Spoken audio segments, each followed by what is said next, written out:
হঠাৎ মিষ্টি কিছু খেতে ইচ্ছে করলে ঝটপট তৈরি করে নিতে পারবেন বিহারের বিখ্যাত এই মুচমুচে রসালো ময়দার খাজাগুলো। আসসালামু আলাইকুম everyone, welcome back to my channel. এই খাজাগুলো যে শুধু দেখতেই সুন্দর তা কিন্তু না, খেতেও মাশাআল্লাহ খুবই বেশি মজা। মাত্র 2 থেকে 3টি উপকরণে ঝটপট তৈরি করা যায়। এই খাজাগুলো হবে অসংখ্য লেয়ার যুক্ত, প্রত্যেকটি লেয়ারে থাকবে রসে ভরা এবং এত বেশি ক্রিস্পি, একবার মুখে দিলে তো আপনার মুখ আর থামবেই না, শুধু খেতেই থাকবেন। চলুন কথা না বাড়িয়ে তাহলে ঝটপট রেসিপিটি দেখে আসি। বিসমিল্লাহ। ফার্স্টে একটি মিক্সিং বোলে নিচ্ছি 1.5 কাপ ময়দা। আপনারা চাইলে ময়দার পরিমাণটা কমিয়ে বাড়িয়ে নিতে পারেন। দিয়ে দিচ্ছি 1/2 চা চামচ লবণ এবং 2 চা চামচ সয়াবিন তেল। এবারে হাত দিয়ে তেলটা ময়দার সঙ্গে খুব ভালোভাবে মেখে নিচ্ছি। তেলটা ময়দার সঙ্গে খুব ভালোভাবে মিশিয়ে নিতে হবে। প্রায় 2 মিনিট ভালোভাবে মিশিয়ে নেওয়ার পরে কিছু ময়দা হাতের মুঠোর মধ্যে নিয়ে এরকম মুঠোবন্দি করলে যদি দেখেন মুঠো বেঁধে আসছে, আবার ভেঙে দিলে ঝুরঝুর করে ভেঙে যাচ্ছে, তাহলে বুঝতে হবে সব কিছু খুব ভালোভাবে মেশানো হয়ে গিয়েছে।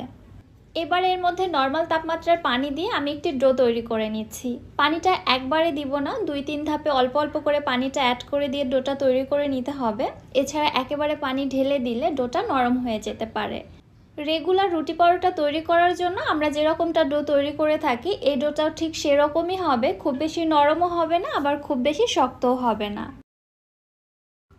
এবার এই ডোটিকে একটি ভেজানো কিচেন টাওয়াল দিয়ে ঢেকে রেস্টে রেখে দিচ্ছি 10 থেকে 15 মিনিটের জন্য। ততক্ষণে আমি বাকি কাজগুলো সেরে নিচ্ছি। এখানে একটি বাটির মধ্যে নিয়েছি 4 টেবিল চামচ কর্নফ্লাওয়ার।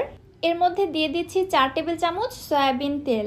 এবারে তেল এবং কর্নফ্লাওয়ারটা খুব ভালোভাবে মিশিয়ে নিচ্ছি। এই মিশ্রণটা খুব বেশি পাতলা হবে না, একটু ঘন করে তৈরি করে নিতে হবে। ব্যাটারের ঘনত্বটা ঠিক এরকম হবে, আপনারা একটু দেখে বুঝে নিন। ব্যাটারটা তৈরি করে এক সাইডে রেখে দিচ্ছি। এবার আমি চিনি শিরাটা রেডি করব। চুলায় একটি প্যানের মধ্যে নিয়ে নিচ্ছি 1 কাপ চিনি, সাথে দিয়ে দিচ্ছি 1 কাপ পানি। যে পরিমাণে চিনি নিতে হবে ঠিক সেই পরিমাণেই পানি ব্যবহার করতে হবে, কারণ এই শিরাটা খুব বেশি পাতলাও হবে না, আবার অনেক বেশি ঘনও হবে না। ফ্লেভারের জন্য 2টি সাদা এলাচ ফেটে দিয়েছি। এবারে নেড়ে চেড়ে শিরাটা ফুটে ওঠা পর্যন্ত অপেক্ষা করছি। শিরাটা যখন ফুটে উঠেছে তখন আর বেশি জাল করব না, কিছুক্ষণের মধ্যে চুলা থেকে নামিয়ে ফেলবো।